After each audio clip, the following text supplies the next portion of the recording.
प्रणाम, नमस्कार। बहुत स्वागत है आपका उस कार्यक्रम में जिसका नाम है हे प्रभु आनंददाता।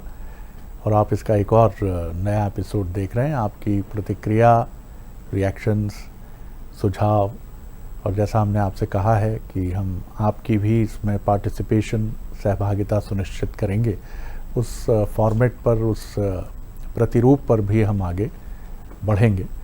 और जब वो होगा तो आप भी देखेंगे, आपको भी अच्छा लगेगा, ऐसी हमारी अपेक्षा है। हमारा जो व्हाट्सएप नंबर है इसके लिए 7009694440। इस पर अपनी रिएक्शन, प्रतिक्रियाएं, सुझाव, विचार हमको ज़रूर भेजें। किस विषय पर आप सुनना चाहते हैं, अगर कोई जिज्ञासा हो तो वो भी भेजें। स्क्रीन पर ये नंबर बराबर फ्लैश होता रहता है। आज हम जिस विषय को अपने स्कॉलर, अध्येता जो हमारे हैं उनके समक्ष रख रहे हैं, वो विषय बड़ा दिलचस्प है। बीच में कुछ ऐसे युवा विद्यार्थियों से हमारी बात हुई जिनमें से कुछ ने इस कार्यक्रम को देखा था और उन्हें बहुत पसंद आया। उनमें से एक का ये भी कहना था कि सर कभी आप ऐसे विषय भी लीजिए। आजकल सोशल मीडिया पर और जिस तरह के वाक्यांश चलते हैं वो बड़े मिसलीडिंग हो जाते हैं कई बार। वो फिल्मों से प्रेरित होते हैं और उसमें एक ही चीज़ होती है, सिर्फ एक हीरोइज़्म और लोकप्रियता का तत्व। जैसे हाल ही में एक फिल्म आई जिसका एक बड़ा संवाद था कि घायल हूँ इसीलिए घातक हूँ। अब घायल हूँ इसीलिए घातक हूँ, या कई बार कहा जाता है कि कुछ फिल्मों का संवाद ये था कि अपनी नफ़रत को पालो, अपनी नफ़रत को पालो, इससे तुम्हारी ताकत बढ़ेगी।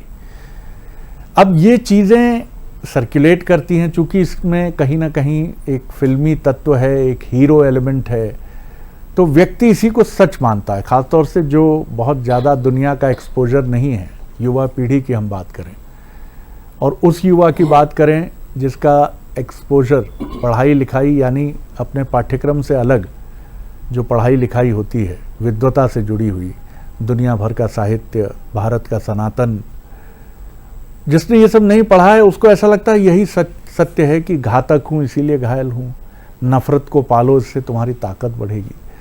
ऐसे में जिस युवा ने ये बात कही उसका ये कहना था कि क्षमा एक बहुत जीने का बहुत बड़ा आधार है, किसी को माफ़ करना। कुछ इस तरह मैंने अपनी ज़िंदगी को आसान किया, कुछ से माफ़ी मांग ली और कुछ को माफ़ कर दिया। हमेशा तनतनाए हुए रहना, हमेशा चिढ़ते हुए रहना, क्योंकि नफ़रत अगर हमारे मन में होती है तो हम समझते हैं कि हम जलते रहते हैं, जैसे आग लगी रहती है भीतर ही। और ये आग बार बार कहती है कि जो भी प्रतिद्वंद्वी है उसका अहित हो, या मेरे माध्यम से या किसी और माध्यम से। और ये चीज़ आपको हमेशा अशांत रखती है, आपके चित्त को अशांत रखती है। माफ़ करना क्या बहुत कठिन है किसी को भी। माता पिता बच्चों को माफ़ नहीं कर पाते, बच्चे माता पिता को माफ़ नहीं कर पाते, बहन भाई को नहीं माफ़ कर पाती। संपत्ति विवादों के ऐसे भयानक रूप सामने आते हैं और अब तो ऐसी घटनाएं आ रही हैं कि मन एकदम द्रवित हो जाता है। रोटी नहीं मिली तो दादी के 2 टुकड़े कर दिए। ये नफ़रत ही तो है और इसके पीछे नशा, भ्रम, तमाम बातें। तो आज क्षमा का ये जो तत्व है और ये कैसे समाज में बढ़े, इसके लिए किस तरह का एक आचार, विचार, व्यवहार, संस्कार होना चाहिए, इसको हम समझेंगे भगवत गीता के अध्येता, मानस मर्मज्ञ प्रोफेसर डॉक्टर सुरेंद्र बिहारी गोस्वामी जी से। प्रणाम कर रहा हूँ डॉक्टर साहब। आज आपने मल्टी डायमेंशन उसकी सारी प्रक्रियाओं को बहुत सब तत्व ले लिया। लेकिन एक अच्छी बात है कि इन सब के मूल में क्षमा को आपने रखा। इसका अर्थ ये होता है कि क्षमा के अभाव में ये सब उत्पन्न होता है। क्षमा शब्द केवल मांगने के लिए नहीं होता, क्षमा शब्द देने के लिए भी होता है। दोनों ही क्षमा है। जब आप किसी से मांगते हैं तो भी क्षमा श्रेष्ठ होती है, जब आप किसी को देते हैं तो भी क्षमा ही श्रेष्ठ होती है। मुझे तो इस विषय में 2 प्रतीक अध्यात्म के बादल से दिखाई पड़ रहे हैं और जिनके चरित्र पर रामचरितमानस लिखा गया है और बड़ा सुंदर दृश्य दिखाया गया है। एक में किशोरपन के वो सारे तत्व विद्यमान है, वो ठिठोली विद्यमान है, वो तेज विद्यमान है।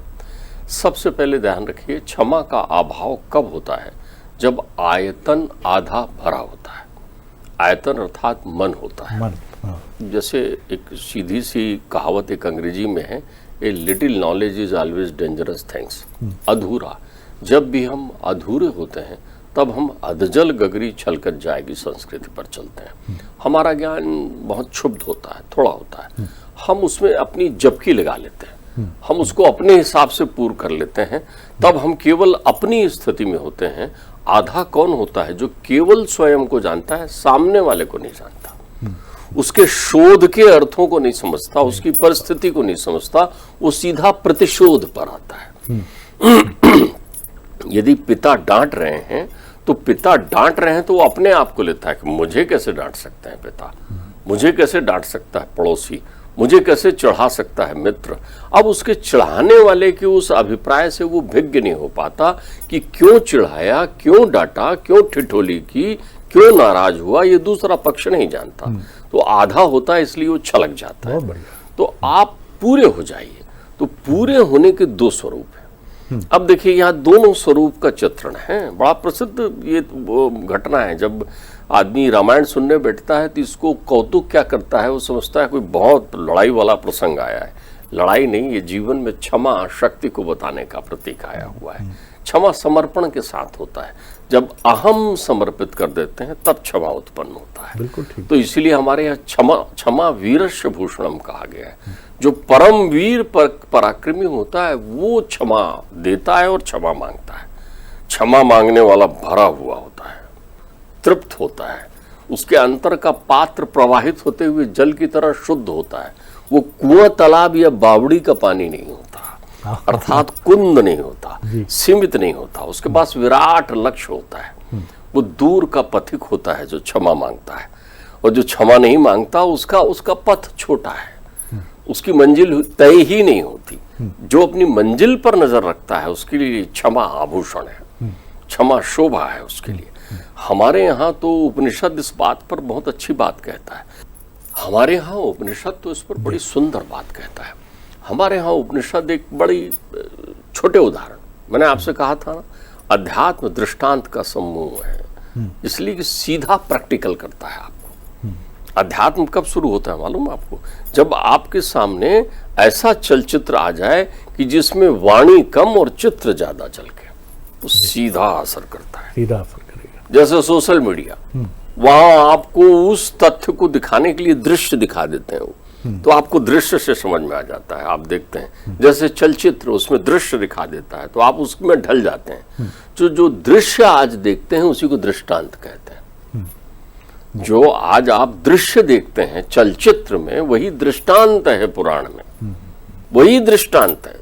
आप समझिए, वहां वो कथा लेकर आते हैं, उस कथा में दुनिया की व्यथा होती है और सत्यता भी होती है, तो दोनों चीजें वहां पर सामने लाते हैं।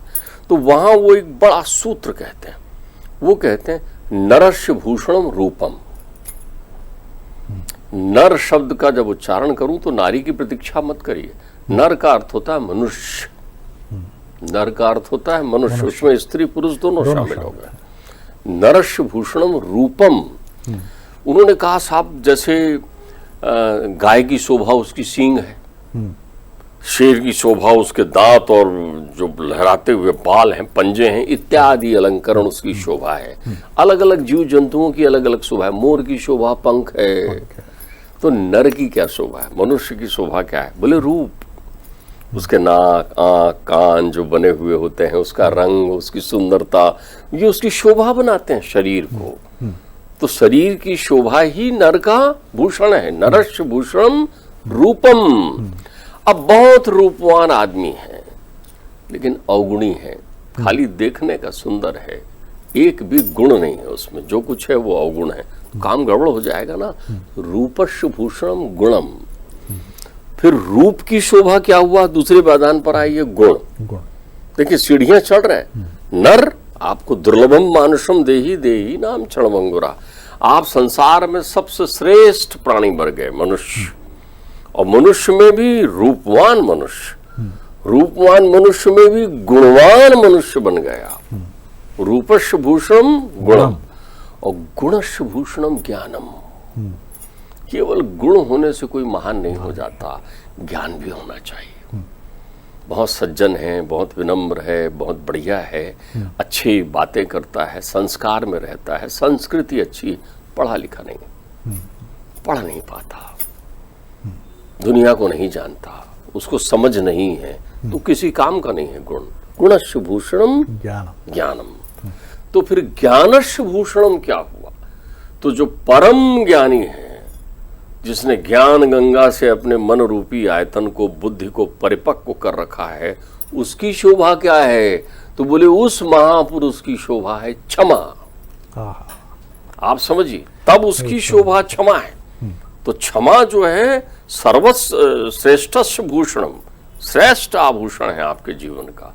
यदि आपने अपने जीवन में कभी क्षमा नहीं मांगी है या कभी क्षमा नहीं किया है, तो आपका जीवन निरर्थक बीत गया, तब उस जीवन की शोभा नहीं होती, वो जीवन सुंदर नहीं कहलाता। अब आप देखिए, क्षमा कौन मांगता है, और क्षमा मांगने के पहले कैसी कौतुक होती है, दोनों व्यवस्थाएं देखिए। कितना सुंदर उदाहरण है, राम ने धनुष भंग कर दिया है शिव जी का। राम उस धनुष को भंग कर चुके हैं जिसे 10,000 राजा एक साथ उठा नहीं पाए थे, हिला नहीं पाए थे। उसको भी राम ने प्रणाम करके बड़ी विनम्रता से भंग कर दिया। और राम के खड़े होने की स्टाइल ऐसी नहीं है कि मैंने धनुष तोड़ दिया है। सीता ने वरमाला डाल दी है, जगत की माता ने। राम सीता की जोड़ी बन चुकी है, परिणय की प्रक्रियाएं होनी है। तो चारों ओर जब भूचाल आता है तो जागते हैं महापराक्रमी परमात्मा के अवतार परशुराम जी। समाधि भंग होती है उस प्रत्यंचा की टंकार की अनुगूंज से। वो कहते हैं कहां टूटा शंभु धनुष। पहुंचते हैं मनोवेग से।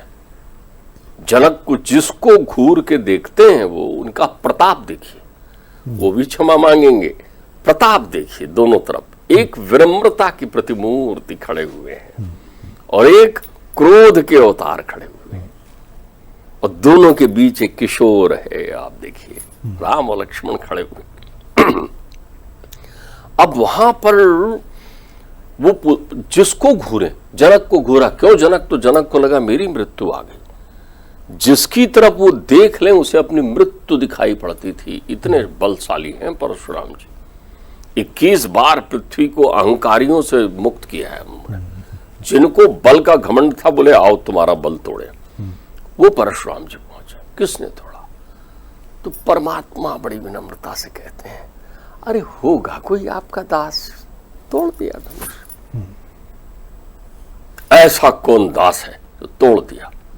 सामने आए तो मैं बताता हूं उसे, उसकी मृत्यु को ललकारता हूं। अब तने हुए। अब लखन जी की लड़काई देखिए। लखन जी वहां लड़काई की लीला कर रहे हैं। परमात्मा का सह है उनके पास, वो उनको ठंडा कर रहे हैं। दूध को उबालना बहुत जरूरी है, जितना उबलेगा उतना बढ़िया ठंडा होता है। तो पहले पका तो लें। तो वो देख रहा है अभी मामला बढ़ा नहीं, इनको बढ़ाना पड़ेगा, पूरी तरीके से उबालना पड़ेगा। क्रोध पूरा आए तब क्षमा का आनंद है। ताप पूरा हो फिर क्षमा मांगे आप, तो वो विनम्रता की पराकाष्ठा को छूते हैं। वो कहते हैं ऐसा कितना धनुष हमने बचपन में तोड़ दिया, लड़काई में तोड़ दिया। पुराना धनुष था, छूते ही टूट गया। अब वो तरह तरह के तर्क देते हैं। कहते हैं आप बार बार कहते हैं मार दूंगा मार दूंगा मार दूंगा, तो ऐसा बोलने वाले लोगों से थोड़ी बात बनता है, बोलना थोड़ी होता है। मारने वाला आदमी तो तुरंत मार देता है। अब वो बार बार सावधान कर रहे हैं, सम्मोहित भी कर रहे हैं उनका स्वरूप, क्योंकि वो गुण से भी भरे हुए हैं, ज्ञान से भी भरे हुए हैं, रूप से भी भरे हुए हैं, क्षमा से भी भरे हुए हैं।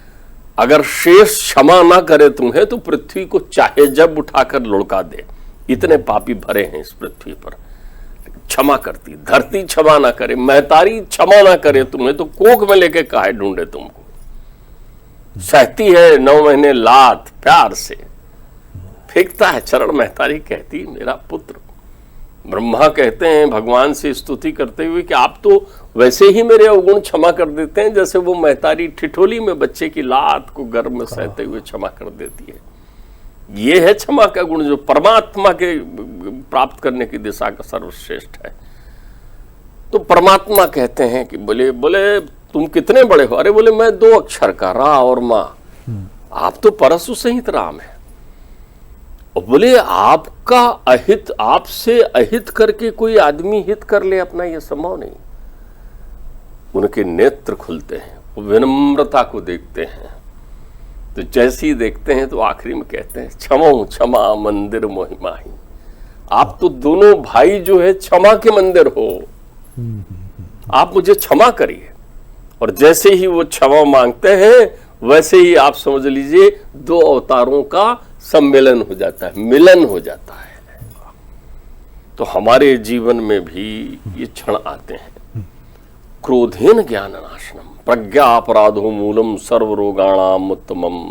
जैसे ही अधजल गगरी छलकत जाय होती है, जैसे ही खाली दिमाग में शैतान आकर विद्यमान होता है, जैसे ही विषय वासनाओं का संवेग, अहम का संवेग, कमाल है। एक बच्चे को, एक युवा को काहे का अपमान और काहे का मान और काहे का सम्मान, उसे ये अर्थ नहीं मालूम कि सम्मान मांगा नहीं जाता कि मुझे सम्मान दो। बिल्कुल सही बात है। सम्मान देता है आदमी तो उसकी ख्याति उपख्याति उसके मनगढ़ंत है। उसे लगता है कि उसका अपमान हो गया। अच्छा, कौन सा मान था जो अपमान हो गया? डॉक्टर साहब, आपने इतनी सुंदर व्याख्या की, मन भर आया और डूब गया। सभा में आप हमको ले गए। ये भी एक विचार मन में आता है कि जो क्षमा नहीं करते और मान अपमान की अग्नि में जलते हैं, दो पात्र मेरे मन में कौंधते हैं, रावण और दुर्योधन, और यही उनके पतन का कारण बनता है।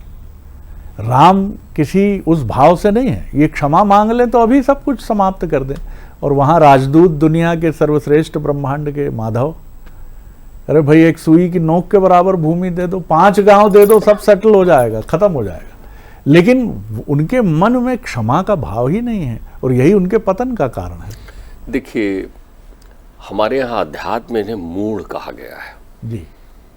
मूढ़ कौन होता है, उसको अध्यात्म बहुत सुंदर डिफाइन करता है। जिनके चित्त में काम क्रोध मद लोभ की जब लगी मन में खान, और तब लगी पंडित मूर्खों दो ही एक समान। तो जिनके अंतर चित्त में ये हमेशा डोलते रहता है, नथि रागा समानस्ति, बुद्ध कह गए हैं, ये राग नहीं है, आग है। तो वो तो प्रज्वलित हो रहे हैं, व्यथित हैं। तो उससे क्या हो जाता है? कामेन कर्म नाशा। काम के कारण नहीं कर रहे हैं तो कर्म नाश हो रहा है। कामेन कर्म नाशा, लोभेन ज्ञान नाशनम, और क्रोधेन भक्ति नाशा, एतत्रय त्यज्यते, वल्लभाचार्य कह गए। तो ये तो नुकसान वो नित्य प्रति कर रहे थे, फिर उनके कर्म नहीं थे, वो तो काम कर रहे थे ना। इस पर अपनी बात हुई है ना। काम काज वाले लोग हैं, ये काम में लगे हुए हैं, तो काम का कोई फल नहीं होता। अधोगामी अधो रचना ही उसका फल होता है। दूसरा, मैंने अभी आपसे कहा कि अधूरा ज्ञान हमेशा खतरनाक होता है। हमको अपने आयतन को भर लेना चाहिए, मन को हमको समझ लेना चाहिए, रावण के उस संताप को भी देखना चाहिए। आप मुझे बताओ, कोई मनुष्य वैकुंठ को छोड़कर पृथ्वी में रमण कर रहा है अपनी मूढ़ता के कारण, अजर अमर होकर, तो उस स्थिति में वो अपने घर कैसे लौटे? कोई मनुष्य अपने कर्म फल से जन्म जन्मांतर के विमूढ़ता पूर्ण कर्म को भोग रहा है, तो वो तो परमात्मा की प्रतीक्षा कर रहा है। ठीक बात। लेकिन ये एक अध्यात्म तत्व हो गया। लेकिन इसका भौतिक तत्व क्या है?